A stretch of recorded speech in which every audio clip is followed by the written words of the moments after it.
What is craps and how do you play it?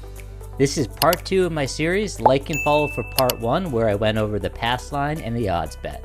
In this video I'm going to cover the field bet, the come bet, and the place bets. But first let's talk about how to shoot the dice. In craps, the dice move around the table from player to player clockwise. If they come to you, you're gonna want to shoot because new players are lucky. When the dice are presented to you by the stick man, pick up 2 dice of your choice with one hand only and leave your hand over the table.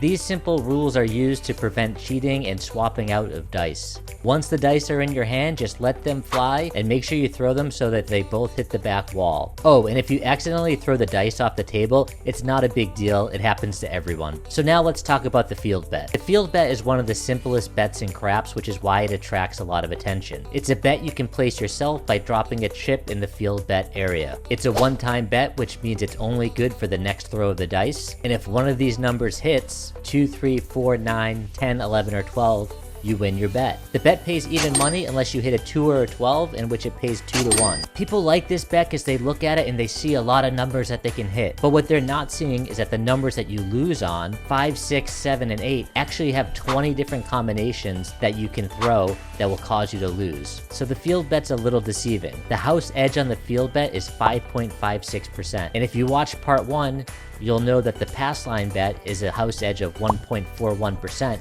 And once you add those odd bets, it's less than 1%. Therefore, the field bet isn't really a good bet, and that's a no for me. So what about this come bet? The easiest way to explain the come bet is that it's exactly the same as the pass line bet. The only difference is that the come bet happens in the middle of a game versus the beginning of the game. A lot of people refer to this as the game within the game. So for example, in this game we're already playing and the point is established as a 4. I'm going to place a come bet. This is a bet you can place yourself. Just drop the chip in the come area in front of you. Now, just like the pass line, a 2, 3, or a 12 loses, and a 7 or 11 wins even money. Anything else becomes the point. In this case, the shooter threw a 9, so now my come bet point is a 9, and we still have the 4 on the pass line. The dealer denotes my come bet becoming a 9 by moving it to the 9 in the place bet area. And just like the pass line, you can put odds on your come bet as well. Drop the chips in the come area and say odds on my 9. The dealer will offset the odds bet on top of the 9 to delineate between the original bet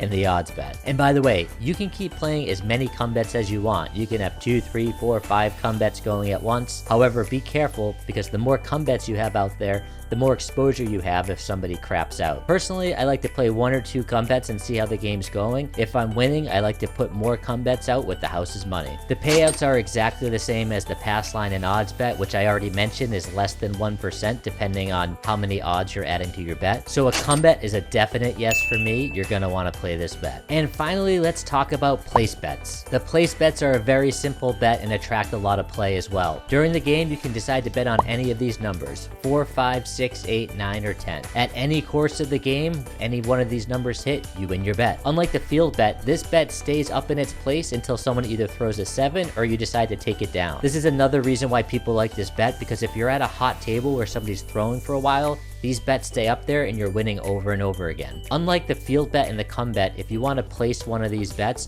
you need to ask the dealer to do it for you. Drop the chip in front of you where the dealer can reach it and say $25 on 5. Here's a tip. Because of the payout structure, if you're going to bet on 6 and 8, you want to bet in increments of $6. And everything else you're going to want to bet in increments of $5. This will ensure that you don't get shortchanged and the dealers will appreciate it. But what about the house edge on the place bet? On a 4 or a 10, the house edge is 6.67%. On a 5 or a 9, the house edge is 4%. On a 6 or an 8, the house edge is 1.52%, making the 6 and 8 the best of the place bets. But it's still worse than the pass line and the odds bet, so again, I'm playing the come bet, I'm playing the pass line, I'm taking max odds, and I'm not doing much else with the field bet and the place bets. Like and follow for part 3 where I cover the C&E, the horn bet, the hops bet, and a crowd favorite, the hard ways. Or as we say in my hometown of Boston, the hard ways. Stay boss!